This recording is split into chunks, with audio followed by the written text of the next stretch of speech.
Lorsqu'on donne des devoirs en ligne à nos élèves, il est important de penser à certaines petites choses.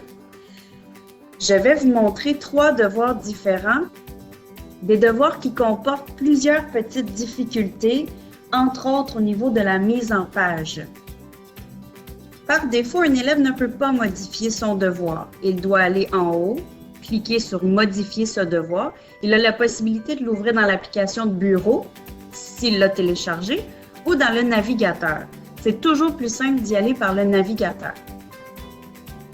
À ce moment, il pourra le modifier. Donc, voici un contre-exemple de devoir. La consigne est simple. Accorde les attributs s'il y a lieu. Relie l'attribut à son sujet. Donc, d'abord, l'élève ne peut pas écrire par-dessus des lignes. Donc, les petites lignes sont inutiles lorsqu'on envoie un devoir en ligne.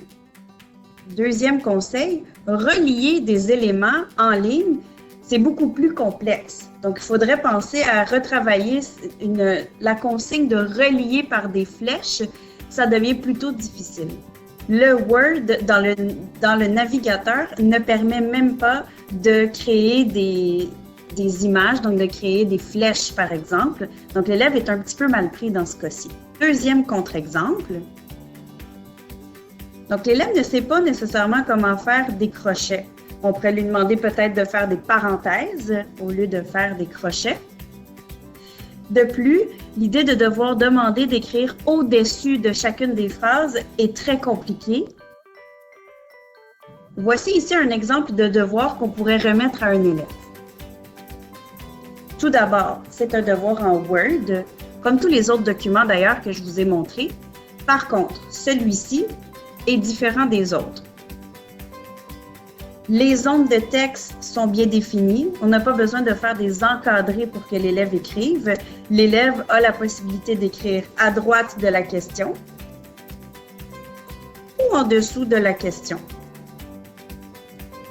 Lorsque vous envoyez un devoir à vos élèves, assurez-vous de l'avoir bien transformé en Word. Assurez-vous de l'avoir testé dans le navigateur. Parfois, les documents Word dans le navigateur n'ouvrent pas de la même façon que dans l'application de bureau. Donc, il peut y avoir des phrases, des éléments qui seront déplacés sur la page. Et bien sûr, avoir un document en DocX, ça se fait automatiquement lorsque vous avez un ordinateur relativement récent.